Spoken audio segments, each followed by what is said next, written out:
In the next 10 minutes, we will complete our discussion of customizing theme settings. We're looking at the menu that is found by going to the sample page and the Customize tab at the top left. So let's get going. Now, we talked about top bar just a minute ago. And I said I'm not going to use it because I don't want anything above there. So when I go to the top bar setting, the very first thing I have a chance to get is general settings, and that's where it's enabled by default. I'm going to just uncheck that box, and all the rest of that is going to disappear. And you notice the top bar is no longer above my header that I've got over here on the right, which is what I want because I'm going to create a header that takes up the top of the page anyway. And I keep saying header. Just remember the header is what's at the very top of every page of your website unless you choose for it not to be. And then headers, obviously I'm going to create my own. I don't need this. I'm not going to be doing blogs. I took out the sidebar. I'm going to use a full menu. I want to go down here and look just a minute at footer. Notice my footer kind of jumped up underneath this information whenever I took out the part that went below the heading there. And I've also got a lot of black space above the copyright. Now, if I build a very complicated footer, maybe I want these widgets in there. You can put things down at the bottom. You can decide what kind of widgets you want in here. If you choose to have them put in the footer, you do that back up in the widget setting. But one very important thing here, I would like for this footer to stay at the bottom of the page and leave white space if the page gets real short like this one. And the best way to do that is right here under footer widgets, turn the fixed footer on. Watch what happens to this bar. It goes down here to the very bottom of the page. And because I'm not putting widgets in right here, and in fact if I do anything besides a copyright on the footer, I'll probably use the header footer custom templates from Elementor to do that. I'll turn this on, and then I'm going to take off the enable footer widgets, which don't forget where that is, because if you ever want to turn that back off, you have to go there.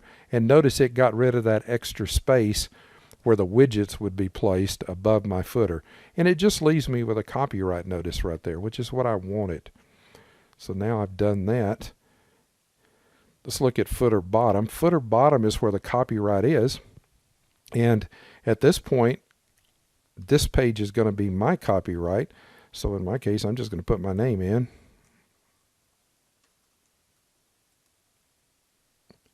And temporarily, at least, that will replace the copyright that's in here with my name. Notice there's the OceanWP date between the brackets. What that's going to do is automatically replace that with the current year. So I'll use this footer at least for now. If I decide I need to put some menu items down there and create a menu, I'll do a custom footer later, but I will leave that enabled, and that will allow me to have a copyright notice as I work.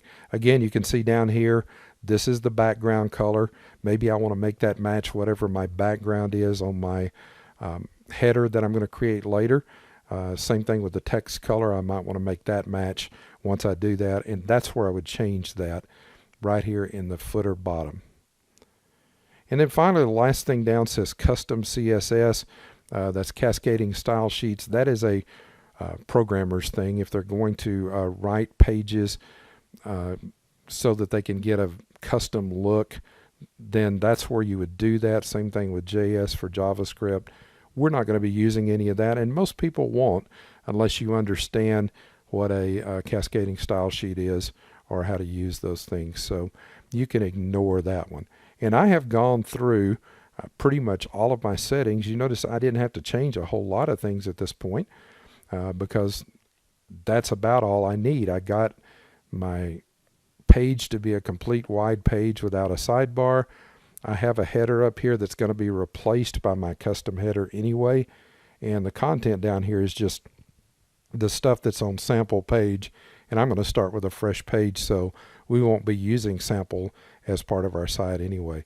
So at this point, I am finished with customizing OceanWP and the settings that go with it. And hopefully at that point I am now ready to start building something for the site itself, the header, maybe the footer, and some of the content that's going to go on the home page. And just remembering that there are still settings in here that I may want to adjust later. Background color, for example, maybe I need to do something with menus or anything else that I need to adjust. I can always come back and do it. And one of the important things that I will eventually do is here on homepage settings. Once I've created a home page, I'm going to change it to a static page so it'll point to my new page whenever we type in the web address up here in a browser's address bar. So for now, I'm going to go right here and I'm going to click publish, because now I want those settings for OceanWP to be permanent. I could change them back, but I want them to apply to all of my website at this point. Now remember from a couple of videos back when we set this up, we left this in a mode so that we would be able to just see a coming soon page instead of anything else. We're not going to actually see this website if we were to type www.websitesin10.com. Now you notice it's published because this button now has darkened, and I should be able to exit out of my customized settings. You notice this is what the page now looks like. No sidebar, background still the same. Header up here that's nothing but the name of my site, but so far it's not customized in any way. I'll put a nice header on there. Next. And at this point I can just return to Websites in 10 and go back to the dashboard. So I'll click right here and do that. And at this point, if I go to pages, nothing's changed on the pages. It's just that sample page has the exact same content, but now it's using a little bit different theme, or not different theme, but customized theme that has a little bit different look than it did anytime we display it. This concludes our discussion of the Customizing Theme Settings menu. In the next video, we will be introduced to Elementor, and we will begin to create content for our home page and a custom header. Until then, I invite you to hit the subscribe button on YouTube if you haven't subscribed yet, and hit the bell to be notified when we upload new videos. If you're watching on YouTube, you can find our website at www.websitesin10.com.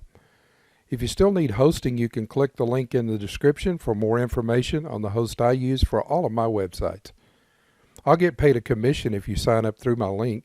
It's no cost to you, and it helps support my channel and website. And you'll get a good deal.